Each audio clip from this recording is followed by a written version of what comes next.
So in the morning we had session on the Gita, and then on the Divine Mother, and now very naturally we are going on to the Yoga of Aurobindo,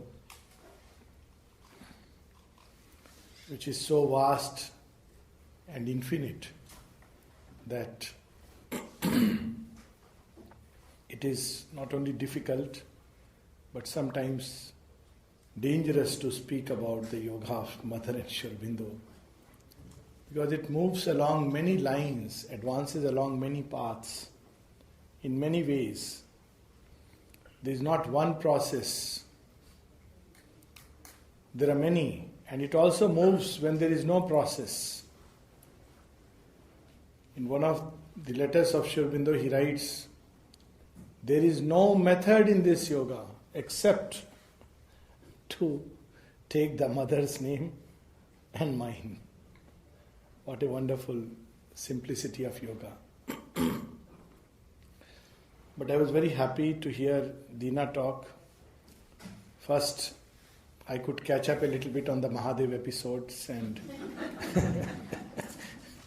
it was good to see one more fan. And it's so lovely to hear about the rising Shakti, about the Divine Mother's work going on, so many of her children. And especially the perceptiveness with which she has differentiated between how the inner truth of harmony and unity of Mahalakshmi manifest in the most superficial form through the money power. I think yesterday we were just talking about that. And also how things that happen on the subtle planes, they affect earth, and vice versa. That is how the Vedas put it. That human life is a sacrifice, and in the Vedas there is a sacrifice that man makes to the gods, and in return gods fulfill him. So there was a two-way up and down. So what happens on earth, that has an influence in the other worlds, and what happens in the other worlds has an influence upon earth. Because I think yesterday or day before yesterday, Narad had read out from Savitri, all that transpires on earth and all beyond are part of an illimitable plan. It's a whole single movement. So we see this human quest for truth, for light, for God, for freedom, for immortality, for terrestrial perfection, since the age of the Vedas and even before that. Someone, I think, was referring to the pre-Abrahamic tradition. There is also a pre-Vedic tradition, and the mother speaks about it. Only thing is, the Vedas have documented it with such details and such many-sidedness, and despite all the mixtures that have come later on, even some slokas have got lost bodily, still they have preserved something of that truth of aspiration, and this is our common inheritance. When we speak about human unity, which is one of the subjects that came up, the way for human unity is to go back to our common inheritance. Physically, we all inherit the same earth, the same environment, the same atmosphere. And inwardly, we all inherit the same aspiration, essentially the same aspiration. And all these distinctions of religion and traditions, they have all come in between. And they will go away as man advances, because they were only meant as scaffoldings for our purposes. The Gita appears not only in the moment of individual crisis of Arjuna, as we were referring to in the morning, but also at a time of collective crisis of humanity. It was an age when the Kshatriya clan especially was full of the arrogance, and they believed that they are so strong, powerful, they ruled the earth, and they could just do anything. It was that kind of an age. At the same time, the Brahmins, who were supposed to be the givers of light, had lost the truth of the Vedas and the Upanishads. And they were engaging only in the external rituals, karm kand, Vedavad, as the Gita puts it. So, as we were referring to the story of Sati and Shiva in the morning, the Sati had disappeared, the spirit had disappeared, and only the form was remaining. Now, when Sati disappears and only the form remains, that means the spirit or the truth has disappeared and only an external form remains. Then God Himself descends to destroy it.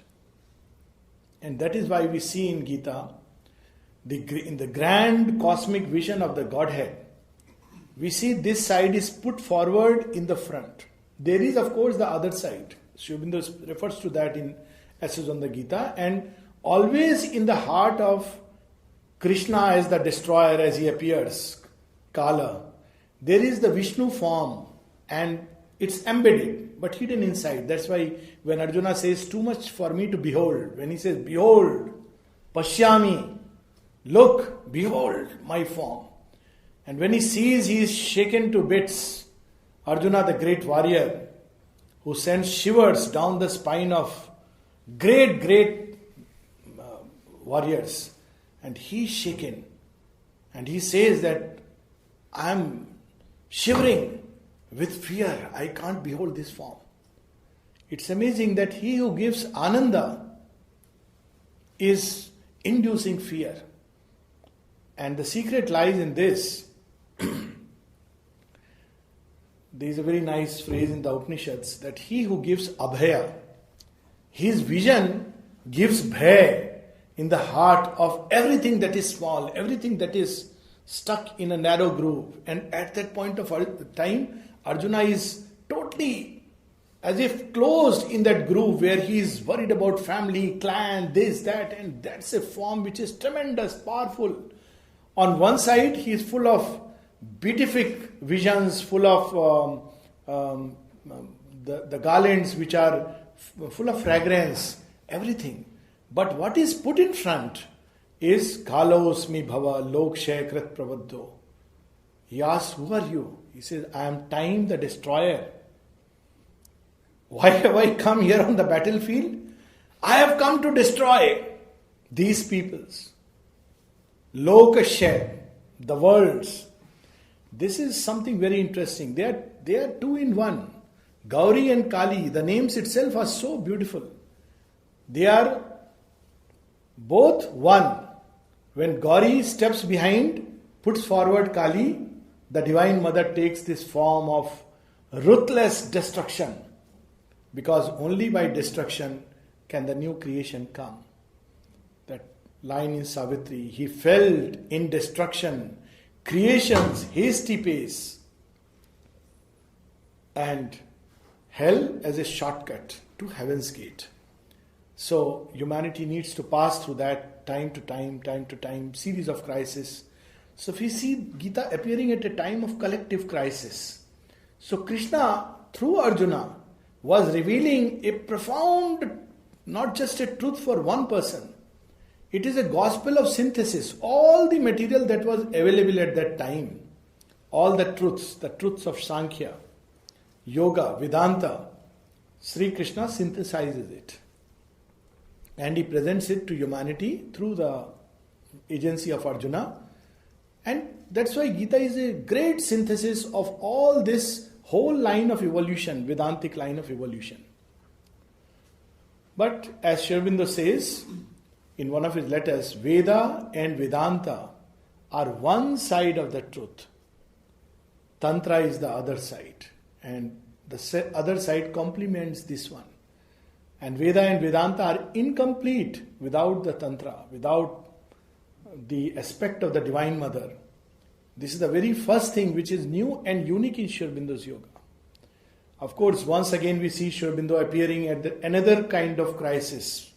I think we spoke about it on the first day, so I'll not go into details. But if you look 100 years back, all the forces, whether it be Darwinian way of understanding evolution, whether it be Freudian way of understanding human psychology, where he looks at human psychology as something, human beings as something which is an extension of the dark realms of netherworlds, all that is sublime and beautiful is nothing but a gloss over of the grotesque. This is that, in one sense, that whole Freudian psychology can be summarized at.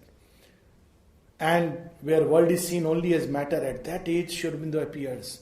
Once again we see 100 years back the entire truth of Veda, Vedanta, Tantra disintegrated into forms and institutions which have lost the spirit, the truth. And they are in such grotesque forms they have emerged that he has to once again, on one side, destroy the form, liberate the truth inside, and give it in a new form to us. So this is one side of Sri Aurobindo's work, which we see in the Arya, where he once again gives to mankind the truth in the Vedas, the truth of essays on the Gita, the truth of the Upanishads, restores them to their original glory, not the way they were understood during 100 years back, totally.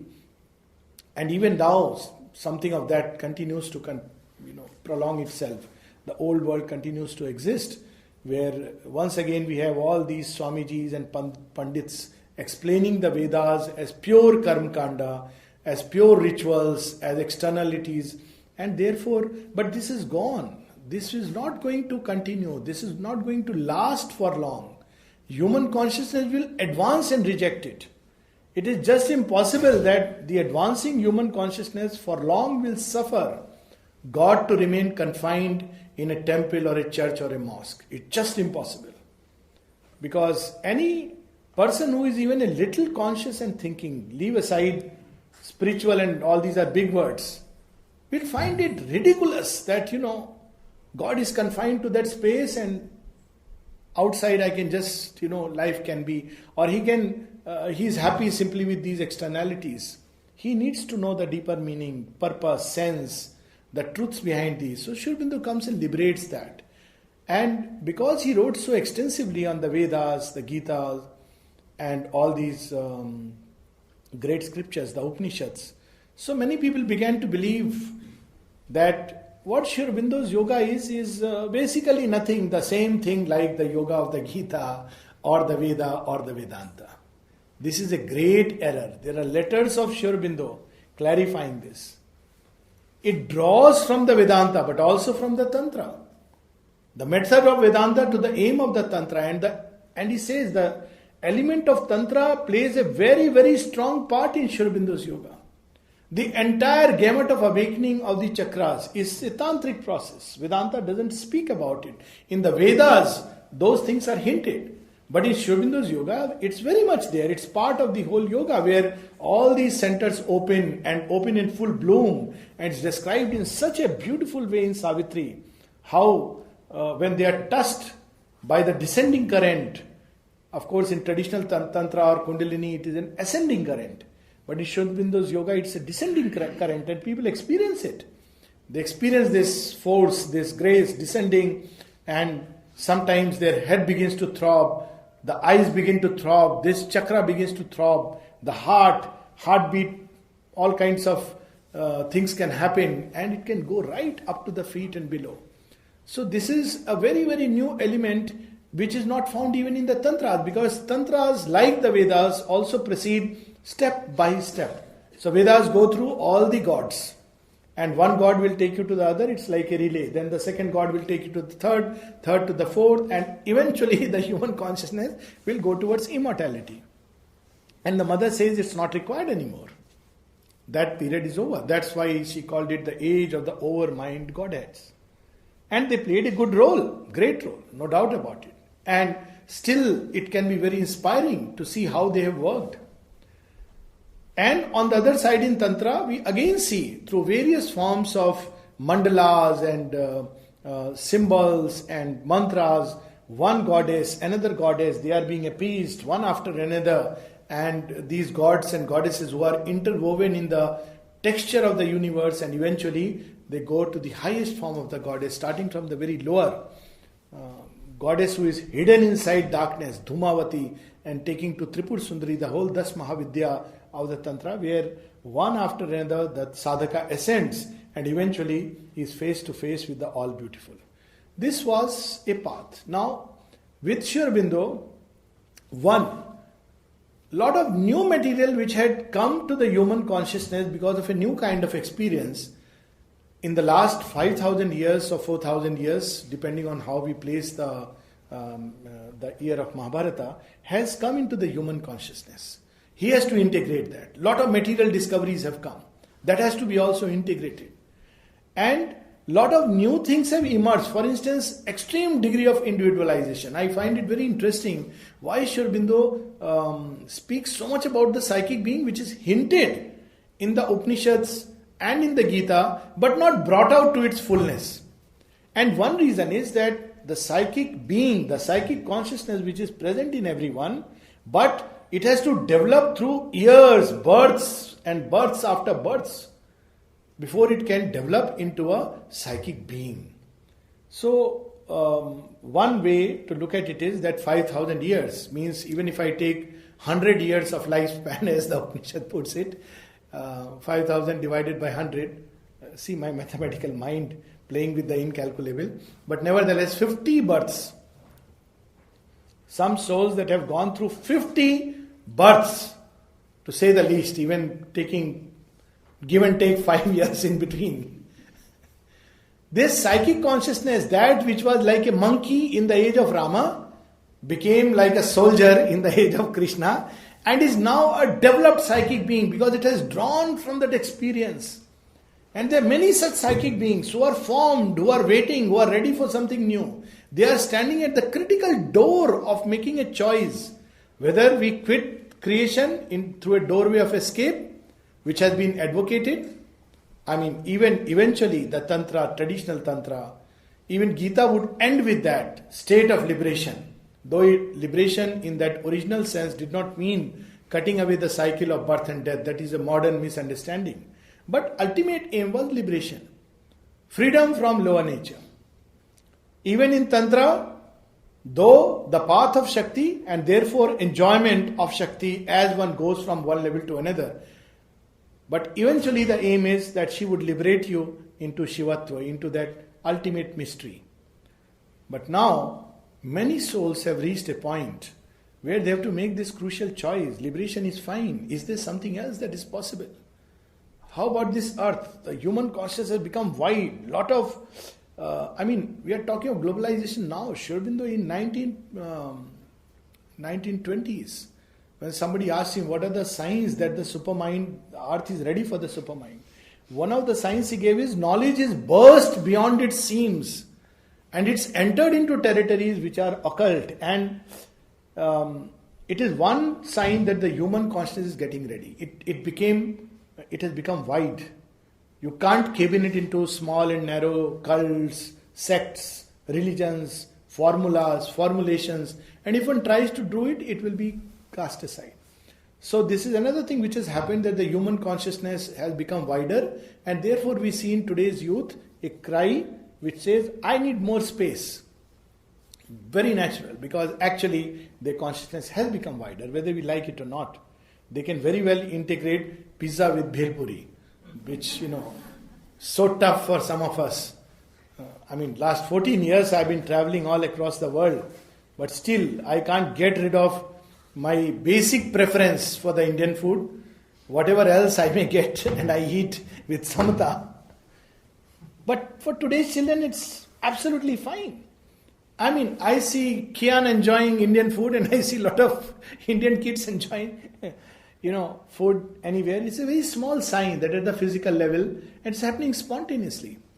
Because human consciousness has been enriched by another 5,000 years of experience. So Aurobindo had this additional task that he has to integrate, and that we find in his writings.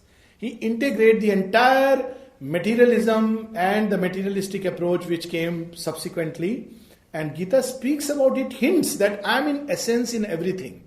But in what way? So the Gyan Vigyan Yoga is extended beyond the limits to include all these things. Even in atom there burns that fire, the Jadagni. So Grahapati of the Vedas is now shown that even in atom the Grahapati is there. He is the one who builds the forms. It's known, it's the same truth but applied at a very wide level. Then the other part, as I said, bringing together the Vedanta and the Tantra. Not only that, for the first time we see in the history of avatars, that the mother aspect is placed in the forefront. All other avatars, the mother aspect is behind. Sita walks behind Rama. It is Rama who has to rescue her. And mind you, even though she is all powerful, she is so powerful that she tells Hanuman, I am so happy with you, you be immortal.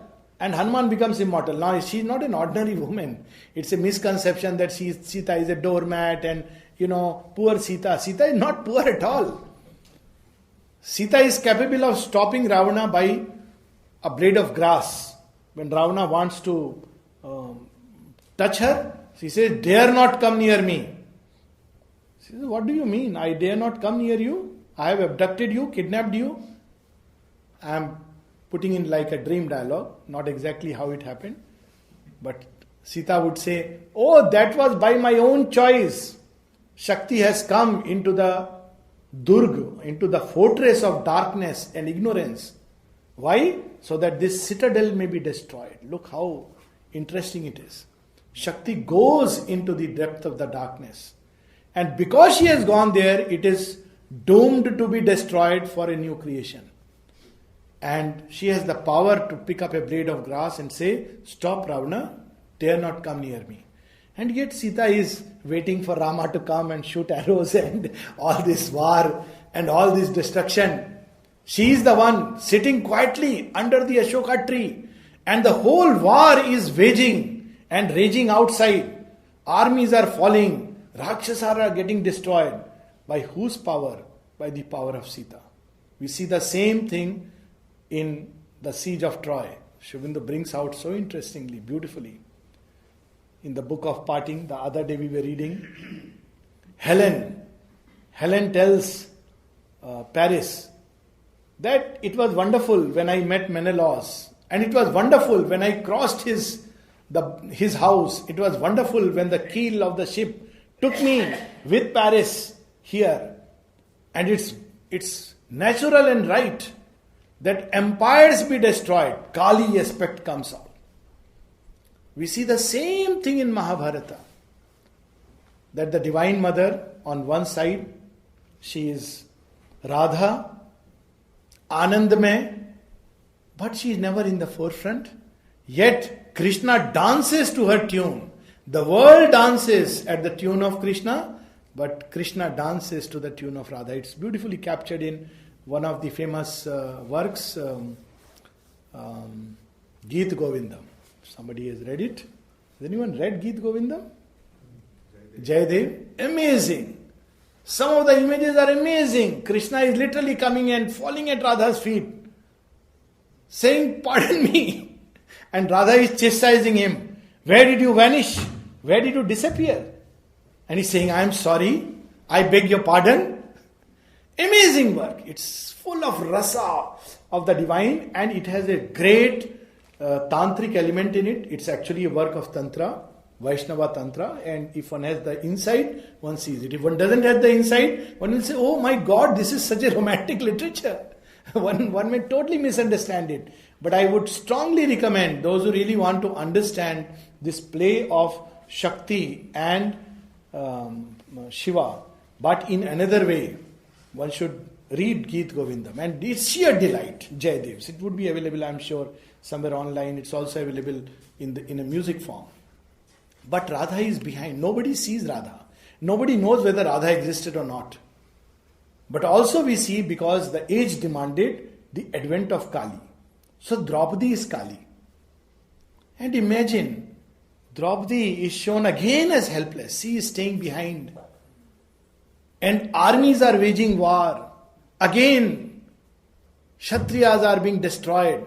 And who is behind all this? Draupadi. It's very beautifully captured in one of the stories in Mahabharata, where, Dhritarashtra is mulling, how can we stop this war? Is there a way? He says, yes, there are 3 ways you can stop this war. How? Because he foresees that my children are going to die. So he says, kill Bhima, cut Draupadi's hair, and tie Krishna. So, Bhima may be killed. There are, warriors who can kill Bhima. Maybe they can plead Draupadi how to tie Krishna. Krishna says, I too can be tied by the cord of love. But Draupadi has taken it upon herself that no, this entire thing must be. Draupadi was the incarnation of Kali. Very few people know. And I'm so happy. It's not only Mahadeva. I would strongly recommend those who are interested in mythology, please watch the Mahabharata. And this aspect of Kali in Draupadi was shown very well. While Draupadi is being disrobed, on one side again very helpless. But that's the moment of apocalypse when the Kali steps out. And she says, whoever comes near me will be burned to ashes right now. Don't come near me. It's something very amazing and powerful.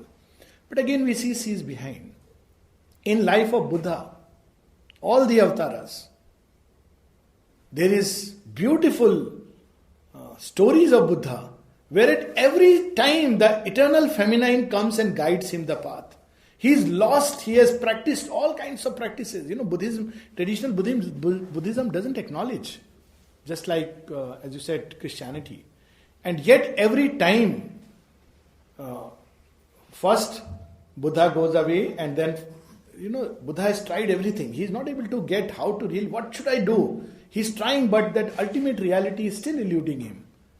And then comes this lady and gives him something to eat and tells him, you know what is your problem? So Buddha says, what's my problem? I have come to solve the problem of people, but what's my problem? He says, I'll tell you what. You are stretching, and she gives a metaphor. If you stretch the string of the boat too hard, it will snap. If you keep it too loose and lax, you can't shoot an arrow with it. And Buddha gets the illumination. That's how the middle path is born. Look, it was, of course, the Divine Mother. She would not say that I am the Divine Mother. In the traditional stories, it is shown as one Devi came and, gave him food to eat. And then, he asked, how do I... Because he is fighting with nature. And nature has to show the way. He is trying to conquer nature and nature has to show the way. Then she gives another hint. Or rather, she inspires Buddha. And Buddha says, okay, if this is the right way, then when I put this bowl in river, may it flow upstream. This is a very symbolic thing. And as the story goes, it begins to flow upstream. Again, we find in the life of Raman Maharshi, very interestingly, how the divine feminine comes. I'm a little bit going in a different track from Sri Aurobindo's yoga, but it's part of it. The role of the Divine Mother. So some disciple recounted to Sri Aurobindo this well-known story. Raman Maharshi goes here and then, he gets restless. He sees a lot of people are surrounding him, so he wants to go into isolation. Every time he wants to go into isolation. Then once he is trying to cross Arunachal and go, somewhere else. Completely cut off from everybody. And he sees an old lady sitting there. And says, Mother, please move out of my way. I have to go. And she tells him, why are you so restless all the time? Why don't you sit at one place and do the sadhana? He says, where should I go? Go to Arunachal. When this was asked to Sri Aurobindo, was it the Divine Mother? Sri Aurobindo says, yes, it was indeed the Divine Mother who came to show him the path. His error, his mistake. In Christianity, we talk about the mother of 7 sorrows. What are those 7 sorrows? Sri Aurobindo speaks of it in Savitri, hints at it. The mother of 7 sorrows bore. And when you read those 7 sorrows, it's amazing. Christ from birth, the birth of soul into an ignorant humanity, into an ignorant nature. And then his death, his crucifixion, all these wandering away. How she is bearing all these shocks, all these difficulties and supporting Christ from behind. Again, not acknowledged. So it was enough. So, at some point, the time has come for the Divine Mother to step into the forefront. Why? Because now is the time for a new creation. And the new creation cannot come without the Divine Mother. sometimes I land up in very difficult situations. Normally when I go to bow down, I bow down to Mother, and for me Mother and Sri Aurobindo are one, so it's the same thing. So once somebody stumped me with a very difficult question or a very interesting question. He says, Dr. Saab, sab theek hai, everything is fine. But I see that every time you go up to the dais, you bow down before Mother. Why don't you also bow down before Sri Aurobindo ji? So, I didn't know what to say. I said, well, Mother and Sri Aurobindo are one, and that's how Sri Aurobindo has put it.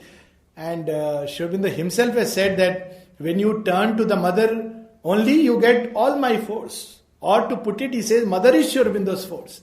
But when you turn only to him, you get only 25%. So because that's the language people understand, 25%, 100%, this they understand. Then I also added, I have a very subtle bias, or like all children, towards mothers. Because after all, Mother is Mother. So, and that's where we have that famous episode in Mahadeva. I was reminded of that episode when you were talking about Ardhanarishwar, which that vision is shown to Shringi Rishi, and he says, why should I bow down to Mother? Shiva is complete. And then, he tries everything and he takes the form of a beetle and goes around, and then Parvati says, okay, fine, enough is enough. You don't appreciate nature, so I withdraw nature from you, and he is a disembodied being. Without the help of nature, we cannot go beyond nature. This is an interesting secret Sri Aurobindo talks. In one of the early writings of Nolnida, he speaks about Sri Aurobindo's yoga as nature's own yoga. Sri Aurobindo reveals this. Nature is not an enemy. This concept was not only, it's very interesting what a parallel, as you said, inner life and outer life. Outer life, people started disrespecting nature. Everywhere, in India, my God, to the extent, there is ugliness, love for beauty has gone away. And the mother said it was one of the weapons of the Asura. It was an Asuric consciousness that, one shouldn't love beauty. Now, on inner life, what happened in the inner plane, people began to think that nature is my enemy and they must fight with it. So the entire yoga took this path. And amazingly, in one of the Hindi movies quite some time back, again, please watch it if you have not watched it. But what is the name? Chitralekha?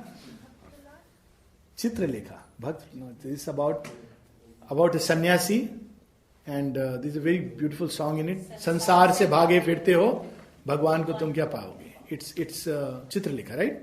Yeah, it's based on a very famous novel, of course. And in that movie, there are two lines of advance that two people take. One line through karma, through the path of being in life, engaged with life and action. And the other of sannyasa. But what kind of sannyasa? Where one thinks that nature has to be crushed out of existence, suppressed, denied. And then this lady is so touched by this sannyasi and says, wow. She follows him. Actually, it's a story of nature and the soul. And she is very much enamored. But in a nice way, because she turns to him that, he's such a spiritual man. And suddenly when he comes in contact with this woman who is beautiful, all film actresses are supposed to look like that. And he falls for her in a different way. Because all his life, he has suppressed the physical, vital. And suddenly when he sees face to face, and as the story goes, she says, my God, you are not the person whom I didn't love you this way. I loved your soul, the beauty of your soul. And then, of course, he's overtaken by all kinds of feelings and story. It ends beautifully. It's a very old movie, but Pradeep Kumar and Meena Kumari, but if you get a chance, please watch it. It's Ashok Kumar, yes, is the sannyasi. It's a lovely movie. One may not like it technically because nowadays, technology has gone very far. But in terms of conveying an idea, it's very powerful.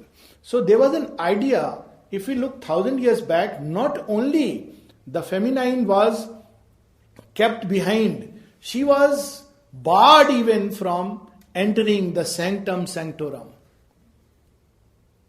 So much, she was to be shut inside the home. She was not supposed to, enter the sanctum sanctorum. She was someone inferior. She was regarded as a snare and a pitfall. That's how the medieval ascetics saw her.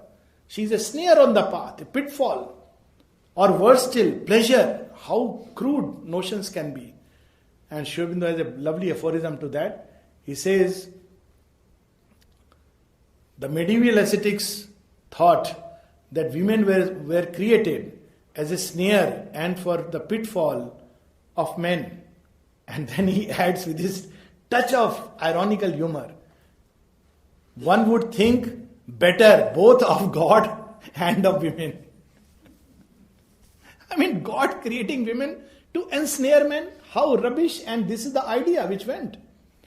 And that's why we see the monasteries. Even I have a very strange experience I must share, and this happens in the heartland of Hinduism, India, where there is a whole cult where women are not supposed to come near the head Swamiji, and I won't name, everybody knows I am sure. And I had once an occasion to sit on the platform and share with one of the Swamijis, Brahmagyani, and this organization a lot of money, by the way. And they have done some good job also in terms of some very nice exhibits. That's a different part of the story. So the moment the Swamiji was to come, suddenly there was a hustle bustle and all the women had to go behind and sit on the chairs behind. So I asked, what's this happening? No, women are not supposed to sit in front because Swamiji's drishti should not fall on them. He should not see. He's not supposed to see a woman.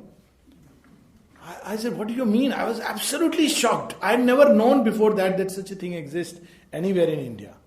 I said, is it? He said, yes, this is the way. So at that time, so you see in the talk, the half portion in front was lit where men were seated and the other half was in dark. That's how the lighting arrangement was. There was a women. I was looking at the expression of the women that how are they taking all this nonsense? They should get up and walk away. I couldn't resist when my turn came to speak and I had no choice but to say, we speak about Brahma Gyan and we have left out the Shakti of the Brahman. I mean, I was actually very furious, but peace. That's how. But it was really, you feel inspired. So this whole approach, and now here we see Sri Aurobindo for the first time, and this is the most crucial element. Without understanding this, just not possible to get at the central element of Sri Aurobindo's yoga. He places not only the Shakti in the front, gives her the entire charge of the new creation. It's not that, okay, she's also there and I'm also there. You are the one who will conduct. And we see this Sri Aurobindo doing repeatedly. First, when he comes and speaks of the Indian freedom movement, what was Sri Aurobindo's method? Look at how wonderfully the Lord worked. What was his way? Not just organizing meetings, committees and seminars. He simply wanted to awaken the Shakti of India, and he speaks about it. That Bande Matram. He turned it into a mantra. It was a mantra already, but he revitalized it by adding the force of his own spiritual consciousness. This is the mantra. India the mother, India the Shakti of millions, re-establishing India as the mother. First act. And he knew once Indians regard her as the mother, the rest will be done. When Sri Aurobindo was asked, how will the unity come about? In India there is so much of problems, diversity. And he gives a very interesting solution. When Indians will regard India as the mother, in the consciousness of the mother they must unite, not superficially. And this thought has to go very strongly. And among the many things that we hope from the Modi ji's government, I do hope that Bande Matram will once again come up as a song, or not just a national song, it is, but also the national mantra. It will be revitalized once again, possibly sung in the parliament, and a song which must sink into the heart and soul of India. It's already there. So this is the first thing he does. It's the national yoga. He speaks of it as the national yoga with the Shakti.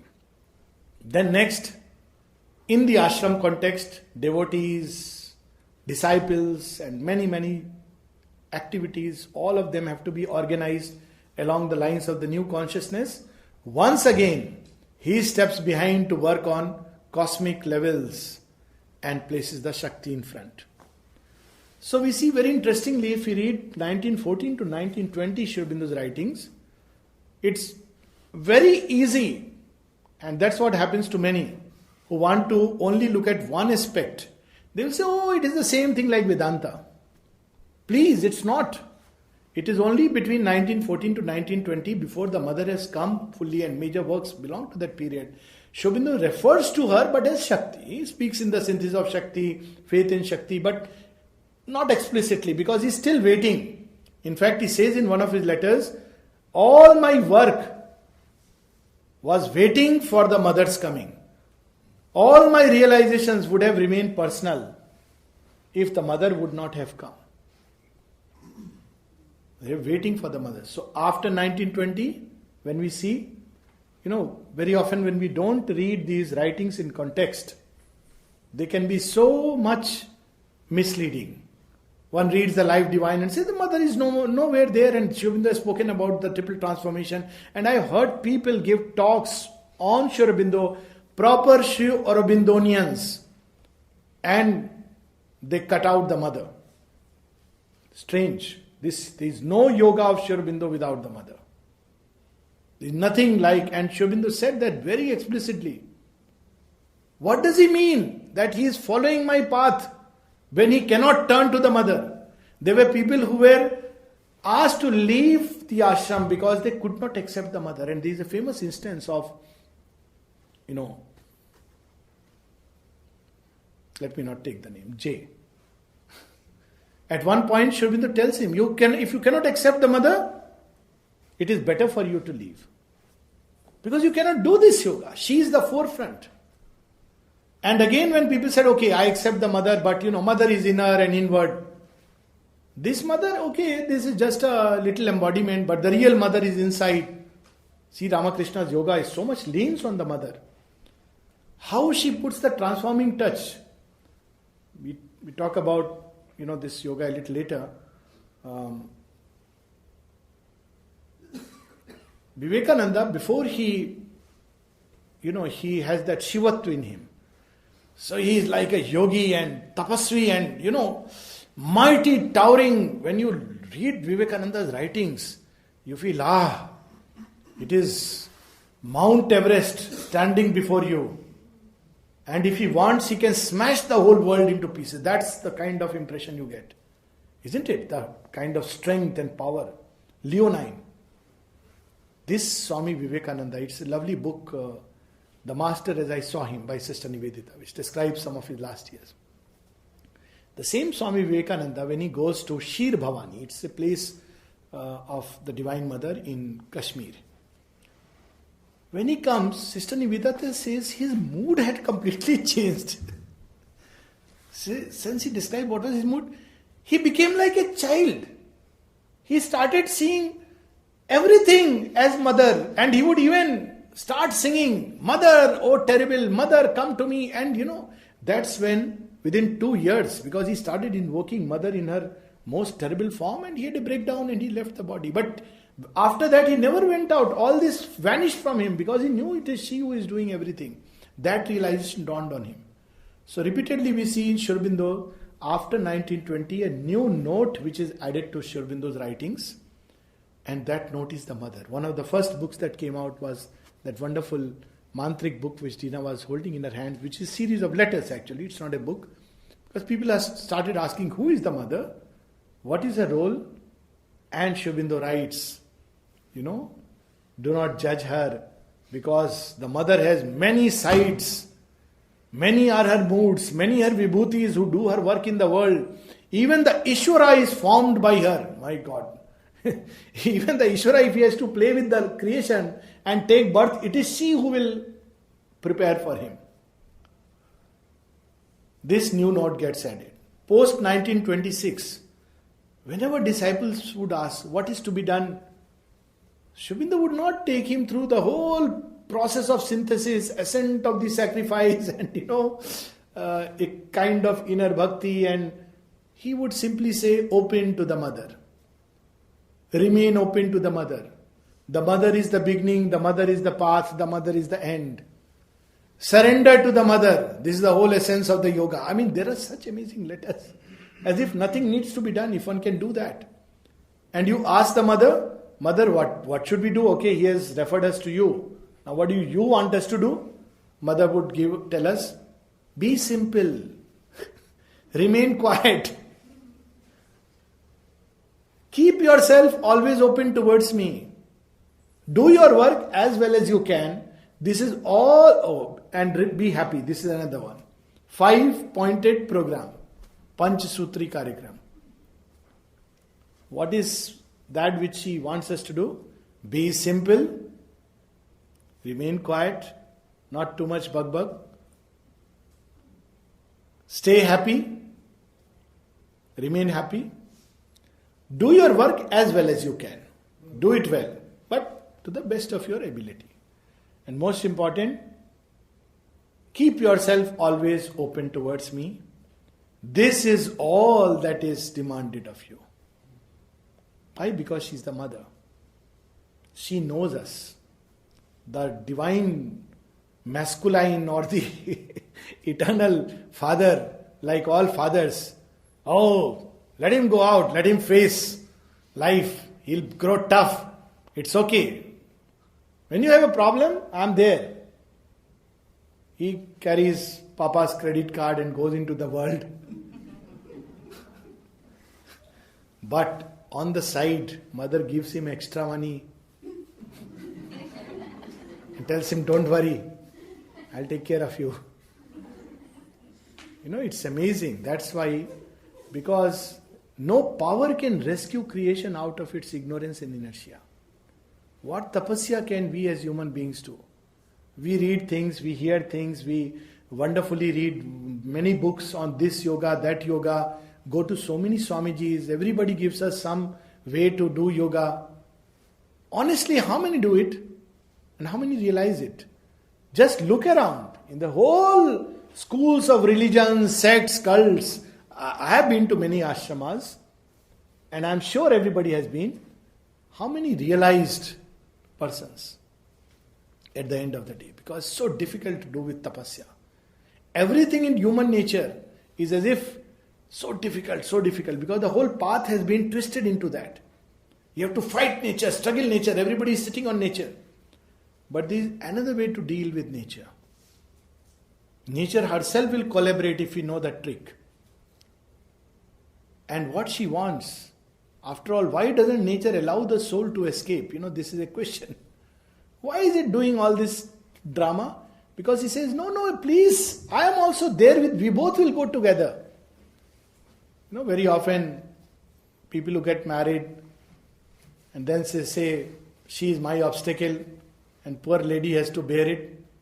She cannot say, you are my obstacle actually. You go alone to ashram, you don't take me. And then you expect me to know everything about yoga. So I almost very often tell people, don't say such things. You bring her also. No, she doesn't understand. What do you mean she doesn't understand? She understands much better. There is a very well-known story of a couple who came along with their child to put in the ashram school, and the husband was all taken up by yoga and life divine and all that, like typical intellectual. Yes, this is the place. But he was doubtful about his wife. She was not much read. She used to only pray to Ambaji, Divine Mother. He doesn't know much. So when he would say, read Life Divine, he says, no, it's okay, I don't feel like reading. Anyways, I don't understand. He would say, what stupid woman I have married. She can't even share Life Divine with me, and all these thoughts. But then something happened down the year that this man who had taken the resolve to stay, some ego bristled with people around, and he said, no, we are going.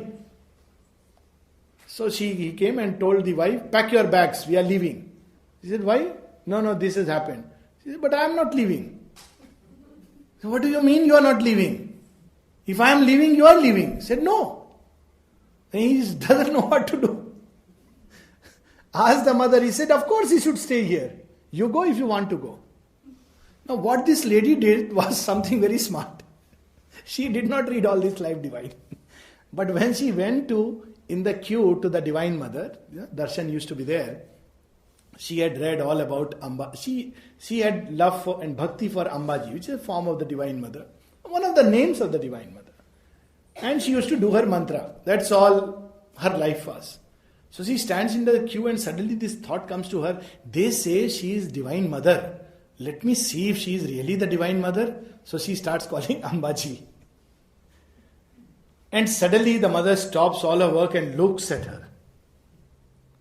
She said, oh my God, Then she goes a few more steps and maybe that was chance. Again she calls and again the mother stops the work and looks at her. 3 times she does it. Then when she stands face to face with the mother smiles and says, you want to know who I am? She is totally taken aback. Now there is no doubt left. Then she says, if I reveal myself to you, you will faint. She is convinced. That's all she needed. Nothing else. She was clear that I am at the right place. Life divine or no life divine.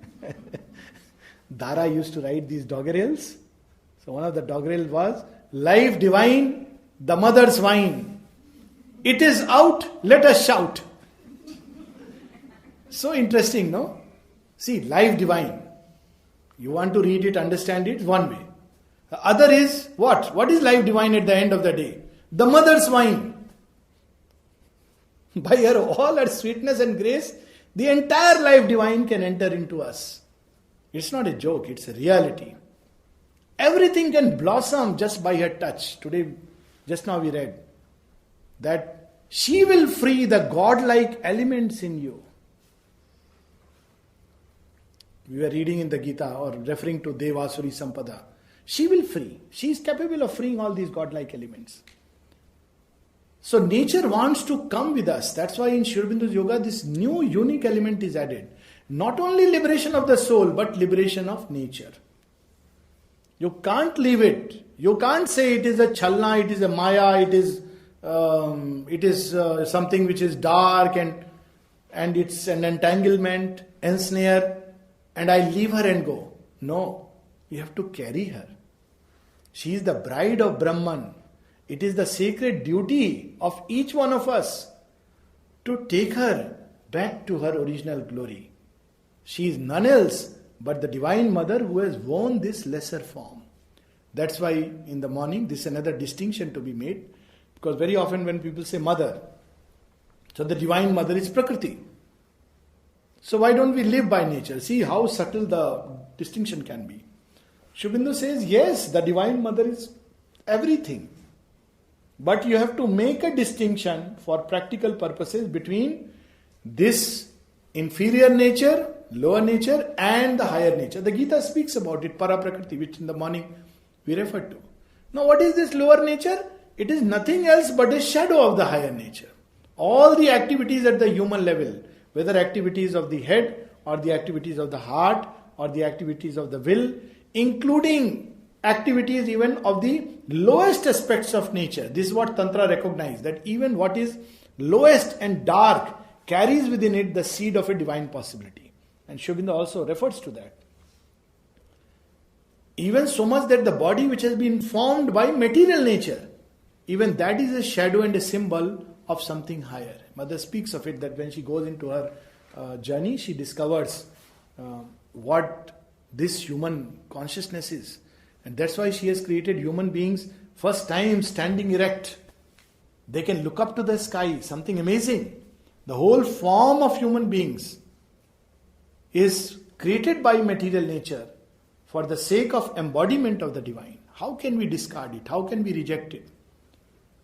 But the line between blind acceptance or indulgence in lower nature, being moved by her, and between working to transform her is very thin.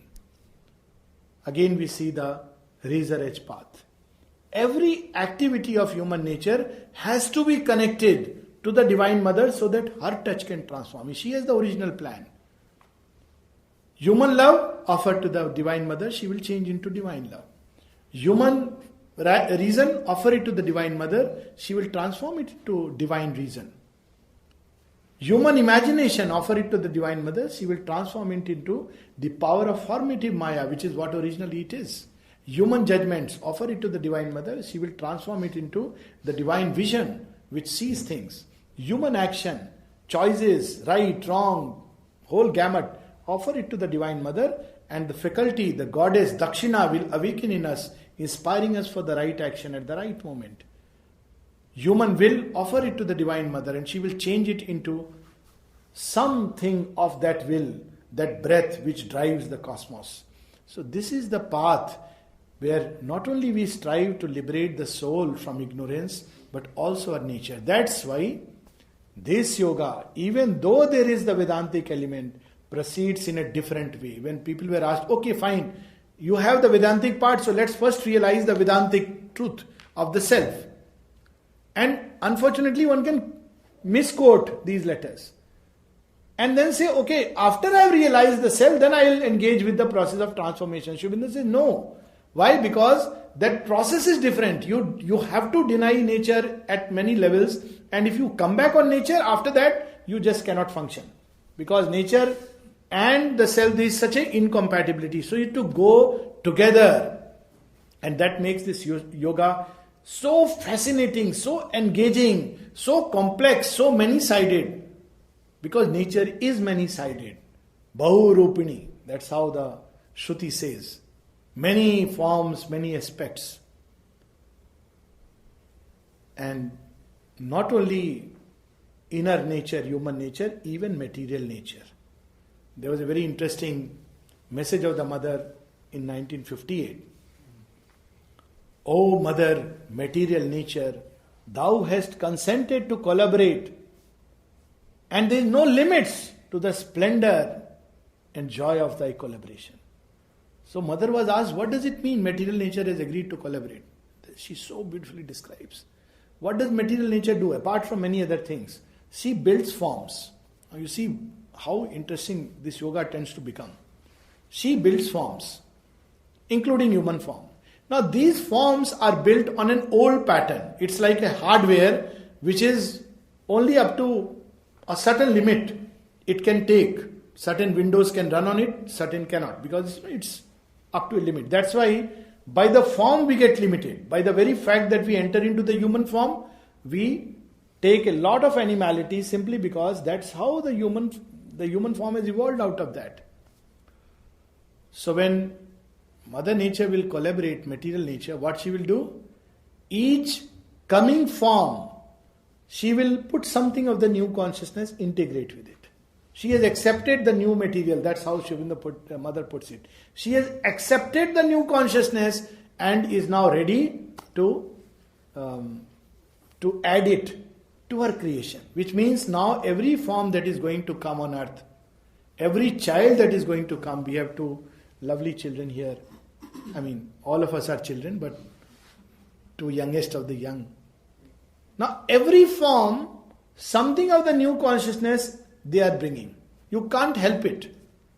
Look how wonderfully God's plan is. So we are worried about what may happen, what may happen. He's changing the very hardware. The new hardware is bound to go for the new software. It will ask for it. It won't accept the old stuff. So we don't have to worry. We have to just wait for the new children to come and invade this earth. Morning we had Narad read those lines. I saw the omnipotent's flaming pioneers come crowding down the amber stairs of birth. Out of the path of the morning star they came into the little room of mortal life. And how beautifully it ends. And look at that line. Prophetic, because that time material nature had not consented to collaborate. Body is made beautiful by the Spirit's light. in the old creation, the peak of spirituality was the image of the saint, sage, seer, made grotesque by the television serials. Every seer has to have a beard, I don't know why. Whether they were, no barbers or no razors, God knows why.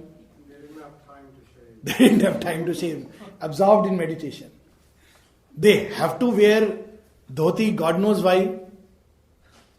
Okay, dhoti is a wonderful dress, for that matter. You can wear it in 70 ways. It's the most magnificent dress. I mean, I love it, though, maintaining it is difficult. But that apart, you can wear jeans and be a seer and sage. And even then, seer and sage and saint is not the peak of spiritual realization. It was so for the old world. That's why we see all this seer, sage, the Babajis posing, showing off. Their nature is showing up under the stress of new creation. Because olden times it was all right. When you live in a monastery, you are not tempted.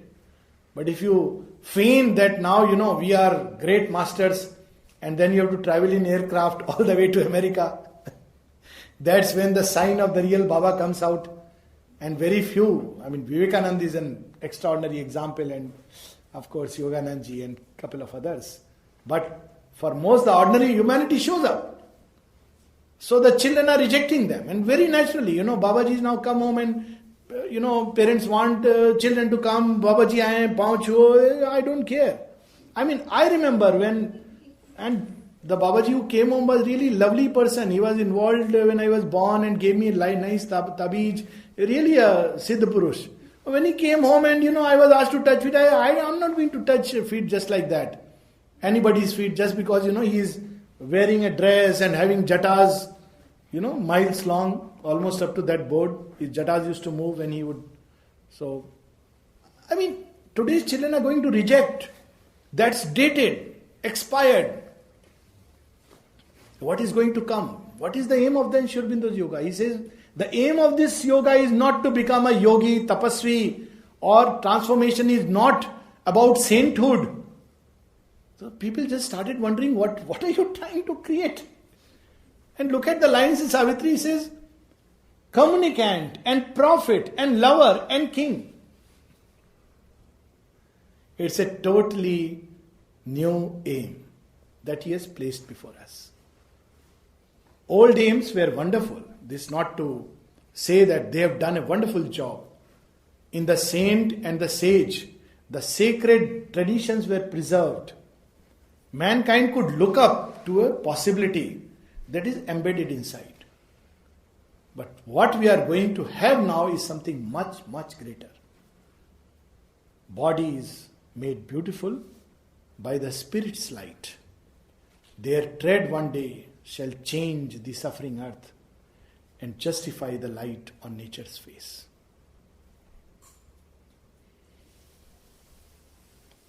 Any quick questions? Yes, please. You mentioned we need to embrace nature, and sometimes we read the opposite. So all that kept coming in my mind was how. Yes, good question. I hinted through an act of offering, but before that, time out. That's right. We'll take this question maybe in the evening. But let me tell you. Let me just touch upon one thing, which not about this question. We'll take it up at length because really a beautiful question and needs not a summary dealing, but going into great detail. We'll talk about it. But more importantly, one more thing. Aurobindo placed the mother in front and the whole yoga changed into remain psychically open to the mother. This became the mantra of the yoga. Aurobindo did one more thing with the divine Shakti. Look how, what a nut I am that, repeatedly he was entering through so many ways, but I was just not able to see it. And thanks to your question, it came. Then when Aurobindo was withdrawing behind the physical scene, he knew that yes, I have placed the Divine Mother in front, but not all are ready to tread the sunlit path. Many will say, oh, this is another cult, another religion. worship the Divine Mother form. Why should we do it? So, the same consciousness, the same truth, the same Shakti He placed before humanity in the form of Savitri. Of course, there is no comparison to Divine Mothers, those souls which can directly turn to her and tread the sunlit path. It's a special boon and privilege and blessing. But it's a fact that not all are ready. That surrender is too much for the human consciousness, for the average human consciousness. So in the form of Savitri, again the feminine, the same divine energy in the forefront of the human quest. And Mother put her own energy into it. Aurobindo wrote it, and she says, all my experiences, I would experience at night and morning he would write it. But what is amazing is that not only her experience and everything, the Divine Mother, by reciting Savitri, by speaking about Savitri, she blessed it even further, charged it. It's like, that it is already mantric. But the beauty of Savitri is it has both Aurobindo and the Mother's consciousness intertwined into one. The Mother read out many portions of Savitri, especially book 11, how beautifully. And she says, just by reading Savitri, it can take you to the highest realizations of yoga, to the transformation which has been foreseen without the help of a living guide. This is her blessing on Savitri. So, this is the, I think, tea or something, ice cream, God knows what. He is saying, no. Something awaits us. Thank you so much.